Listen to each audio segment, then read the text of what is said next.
مساء الخير، ازيكم يا حبايبي؟ تعالى اقول لكم طريقه السردين وبتعمل ازاي على الطريقه الدمياطي.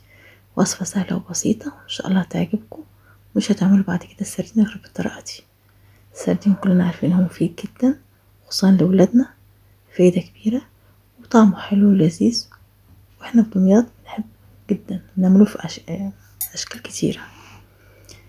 ما تنسوش تعملوا لايك وتشتركوا في القناه. بسم الله نبدا.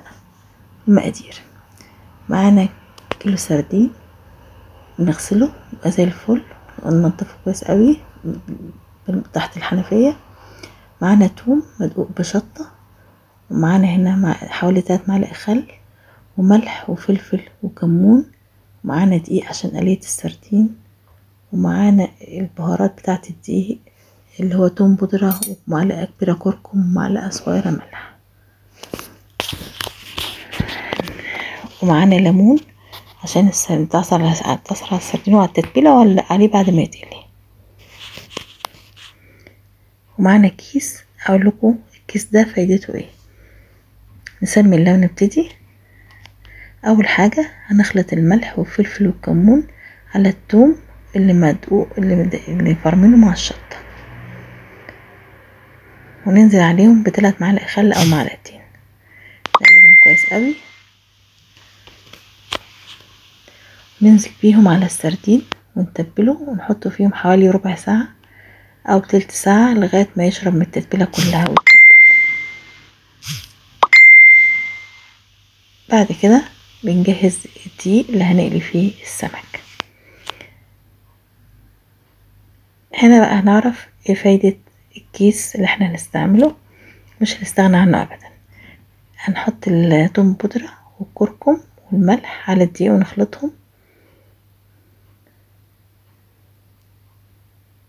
هننزل بالدقيق ده كله في الكيس علشان هنحط فيه السردين ونركه ونقليه بعد كده. طريقة سهلة ما تبهدلش الدنيا وما نعكش الدنيا زي ما هنتبله في الطبق. هنخلطه كله بالكيس، هنرج الكيس عشان يختلط.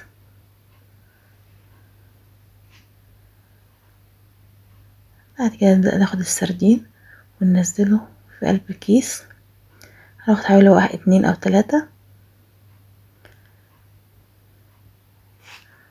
ما نكترش عشان ميلزقش في بعضه. هنرج الكيس لغاية ما يتغلف السردين كله بالتتبيلة والدقيق. خدوا بالكم بقى هنعمل ايه. هنطلع السردين اول واحدة، هنلزق التانية عليها بايدنا، نضغط من الديل وهي بالدقيق، نضغط بالتالتة كمان عليها في الديل، نلزق بايدنا قوي يتقل عليه يتلزق كده. هننفض السردين من الدقيق ونرصه في طبق. انا كنت قبل كده عاملة كمية وبكمل عليها.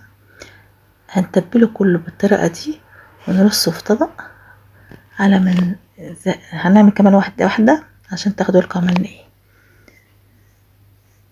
حطينا السردين 3 وحدات، ممكن تحط 4، ممكن تحط 5، ممكن 2 زي ما انت عايزة. ادي اول واحدة، هنطلع التانية، نلزق الديل في بعض اهو واضغط عليه يتلزق، ولو ما تلزقش ممكن تبيل الديل من التتبيلة بتاعة السمك وتحط تاني في الدقيق يلزق على بعضه.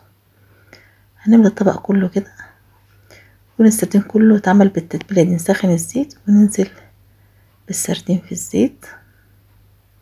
النار في الاول بتكون عالية، وبعد كده بنهدي النار شوية عشان ايه التحمير يبقى حلو شوية. بشوف بقى كده سهل لانك انتي بتقليه على بعضه اشكوك في بعضه كده، فبتقليه بدل ما يبقى واحدة واحدة صغيرة. بعد كده خلصنا الكمية كلها وقلناها، طلعنا بالشكل الجميل التحفة ده. وطبعا لفت جميل مع السردين ما استغناش عنه، والرز. وان شاء الله في فيديو قريب هعمل لكم طريقة اللفت وطريقة تمليحه بإذن الله.